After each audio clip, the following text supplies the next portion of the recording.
नमस्कार दोस्तों, स्वागत है आपका हमारे YouTube चैनल में। आज के इस वीडियो में हम आपके लिए बहुत ही कमाल की इन्फॉर्मेशन लेके आए हैं। आपको बताते चलें कि लगातार क्षेत्र के लोगों की तरफ से कई सारी मांगे की जाती हैं नई ट्रेनों को चलाने को लेकर, या फिर जो ट्रेनें चलती हैं उन ट्रेनों का एक्सटेंशन को लेकर, या फिर ट्रेनों की समय सारणी को लेकर। लेकिन रेलवे की तरफ से अभी फिलहाल देखा जा रहा है कि किसी भी प्रकार की कोई भी प्रतिक्रिया सकारात्मक नहीं की जा रही है। क्योंकि बात की जाए जबलपुर इतवारी ट्रेन की, तो ये ट्रेन शहडोल के रास्ते प्रस्तावित थी, यानी कि काफ़ी लंबा समय बीत जाने के बाद भी अभी तक इस ट्रेन को शुरू नहीं किया गया। आपको बताते चले कि इस ट्रेन के शुरू होने से पर्यटन को बढ़ावा मिलेगा। पर्यटन के साथ साथ जो शहडोल अंचल के यात्री हैं उनको नागपुर जाने के लिए एक नई ट्रेन की सुविधा मिल सकेगी। जिस प्रकार से जो महंगी महंगी ट्रेनों को चलाया जाता है, वंदे भारत ट्रेनों को चलाया जाता है, जिनका किराया काफ़ी अधिक होता है, ऐसे में सभी यात्री इस ट्रेन में यात्रा नहीं कर सकते हैं। ऐसे में यात्रियों की जब मांग होती है कि एक साधारण एक्सप्रेस या सुपरफास्ट ट्रेन को चलाया जाए जिसमें सेकंड सीटिंग, स्लीपर क्लास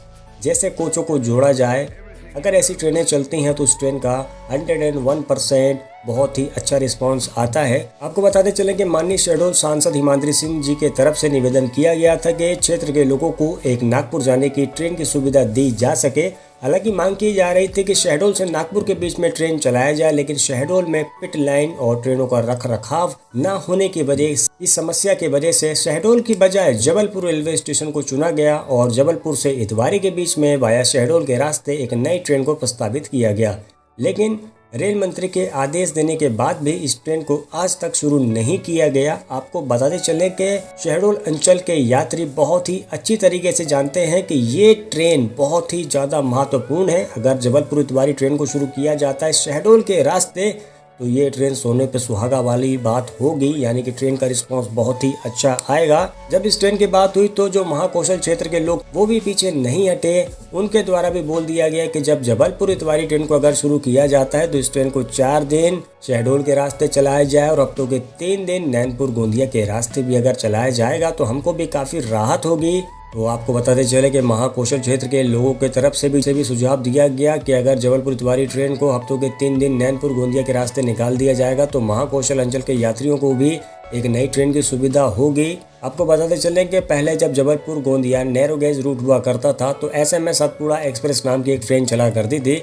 उसके बाद जबलपुर गोंदिया रेल मार्ग को नैरो गेज से डिसमेंटल करके ब्रॉड गेज में बदला गया। उसके बाद अब यात्री मांग कर रहे हैं कि सतपुड़ा एक्सप्रेस ट्रेन को दोबारा से शुरू किया जाए। इनके अलावा आपको बताते चले कि हमारे जो मध्य प्रदेश है, यानी कि हमारे विंध्य क्षेत्र में कई सारे लोग जो हैं जो कि IT कंपनी में जॉब करते हैं, जो कि कुछ लोग बेंगलोर में है, चेन्नई में है, हैदराबाद में है। ऐसे में डायरेक्ट ट्रेन के न चलने से कई सारी समस्याएं होती हैं। ऐसे में क्षेत्र की तरफ से कई सारी मांगे हैं जो आज हम वीडियो के माध्यम से आप सभी के बीच में लेके आए हैं।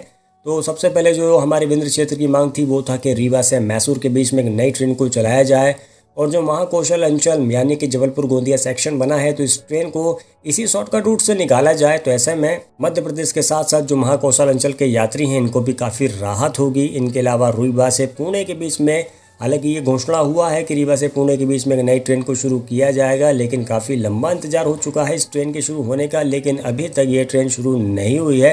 हालांकि आपको बताते चले कि रीवा पुणे ट्रेन जो शुरू होगी ये वाया जबलपुर के रास्ते पुणे की ओर जाएगी। अगर इस ट्रेन को जबलपुर के बजाय कटनी सागर रास्ते से निकाला जाएगा तो ट्रेन का रिस्पांस वाकई बहुत अच्छा आएगा, या फिर इस ट्रेन को नैनपुर गोंदिया बालाघाट के रास्ते भी निकाला जा सकता है। लेकिन ये ट्रेन नैनपुर गोंदिया बालाघाट के रास्ते इसलिए नहीं जाएगी क्योंकि इस सेक्शन में रीवा इतवारी ट्रेन चलती है। इस वजह से रीवा पुणे ट्रेन को वाया कटनी के रास्ते निकालना चाहिए। इनके अलावा रीवा से बेंगलोर के बीच में भी एक नई ट्रेन शुरू होनी चाहिए, क्योंकि हमारे विंध्य क्षेत्र के बहुत सारे हमारे भाई बहन बेंगलोर में रहते हैं। डायरेक्ट ट्रेन नहीं चलती है तो काफ़ी समस्याएं होती हैं उन यात्रा करने में, क्योंकि बेंगलोर की जो यात्रा है रीवा से वो काफ़ी दूर है। ऐसे में डायरेक्ट ट्रेन के न चलने से कहीं ना कहीं थोड़ी सी निराशा विंध्य क्षेत्र के लोगों को देखने को मिलती है। और बात की जाए अगर चेन्नई की, तो रीवा से चेन्नई भी कई यात्री रहते हैं वहां पर। ऐसे में चेन्नई से रीवा आने के लिए भी कोई भी डायरेक्ट ट्रेन नहीं है। जो ट्रेन चला करती हैं उन ट्रेनों में काफ़ी भीड़ होती है, जो कि सतना के रास्ते अपने मुंबई हावड़ा रूट पे जाती हैं। तो रीवा से चेन्नई के बीच में भी मांग की गई कि ट्रेन को चलाया जाए। हो सके तो इस ट्रेन को जबलपुर नैनपुर गोंदिया बालाघाट के रास्ते निकाला जाना चाहिए। इनके अलावा यानी कि रीवा से मैसूर ट्रेन, रीवा से पुणे ट्रेन और रीवा से बेंगलोर ट्रेन और रीवा से चेन्नई ट्रेन को शुरू करना चाहिए। और आपको बताते चले कि जो महाकौशल क्षेत्र है यानी कि जबलपुर, नैनपुर, गोंदिया, बालाघाट जो सेक्शन है, ये दक्षिण भारत जाने के लिए सबसे छोटा मार्ग है। करोड़ों रुपए खर्च करके इस नैरो गेज रूट को डिसमेंटल करके ब्रॉड गेज में जब बदल दिया गया तो फिर यात्री ट्रेन चलाने में क्यों परेशानी हो रही है? इस बात का जवाब महाकौशल क्षेत्र की जनता कई वर्षों से पूछ रही है कि जब इतनी महंगी रेल परियोजना को बना दिया गया तो अब यात्री ट्रेन भी शुरू की जाए। काफी लंबा इंतजार हो गया है, अब और इंतजार नहीं होता है। आने जाने में काफी दिक्कतें हो रही हैं क्योंकि इस महंगाई भरे दिनों में बसों की महंगी यात्रा करना ये बड़ा ही दिक्कत वाला मामला है। आप खुद जानते हैं कि महंगाई किस कदर बढ़ रही है और ऐसी महंगाई में महंगे बसों का यात्रा करने में बड़ी ही परेशानी होती है। इस वजह से क्षेत्र के लोग भी काफ़ी मायूस हो गए हैं कि भाई इतना महंगा रेल परियोजना बनी है तो अब ट्रेनों को शुरू किया जाए, हर जगह के लिए ट्रेन शुरू किया जाए। क्योंकि जब ये रेल लाइन परियोजना को यानी कि जबलपुर गोंदिया सेक्शन को जब नैरो गेज से ब्रॉड गेज में डिसमेंटल किया जा रहा था, उस समय रेलवे की तरफ से दावा किया जा रहा था कि दक्षिण भारत जाने के लिए ये बहुत ही छोटा सा मार्ग बन रहा है और इस मार्ग के बनने के बाद दक्षिण भारत जाने के लिए कई सारी ट्रेन चलेंगी जो कि कम समय में पहुंचेंगी, यात्रियों का किराया कम लगेगा, यात्रियों का समय कम लगेगा, रेलवे की आय में वृद्धि होगी। लेकिन ऐसा कुछ भी नहीं हो सका, ना ही ट्रेनें चली, ना ही यात्रियों का समय बचा, ना ही यात्रियों का पैसा बचा। तो अब समय काफी बीत गया है, ऐसे में कई सारी मांगे की जा रही हैं। आपको बताते चले कि यात्रियों की मांग को देखते हुए ही ट्रेनों को शुरू किया जाए। जिस तरह अंबिकापुर निजामुद्दीन ट्रेन को शुरू किया गया था, उस ट्रेन के अप्रूवल लेटर में TOD लिखा था। TOD का मतलब होता है ट्रेन ऑन डिमांड, यानी कि यात्रियों की सुविधाओं को देखते हुए ट्रेन को शुरू किया गया, यानी कि यात्रियों की डिमांड पे ट्रेन को शुरू किया गया। अब यात्री जो डिमांड कर रहे हैं कि रीवा से पुणे के बीच में ट्रेन चलाइए, रीवा से मैसूर के बीच में ट्रेन चलाइए, रीवा बेंगलोर ट्रेन चलाइए, रीवा चेन्नई ट्रेन चलाइए, तो बिल्कुल चलाइए, चला के देखिए, ट्रायल वर्जन पे चलाइए। अगर ट्रेन का रिस्पांस अच्छा आता है तो कंटिन्यू करिए, नहीं आता है तो बंद कर दीजिए। जिस तरह रीवा उधना ट्रेन को चलाया, नहीं रिस्पांस आया, रेलवे ने बंद कर दिया। कोई दिक्कत नहीं है, ट्रेनों को ट्रायल वर्जन पे चलाइए। क्योंकि जबलपुर इतवारी जो ट्रेन थी, इसका भी बोला गया था कि आप ट्रायल वर्जन पे 6 महीने चला लीजिए, ट्रेन का रिस्पांस अच्छा आता है तो कंटिन्यू कीजिए, नहीं आता तो ट्रेन को बंद कर दीजिए। तो बिल्कुल, और रेलवे का वैसे भी कोरोना के बाद से काम करने का तरीका पूरी तरीके से बदल गया है।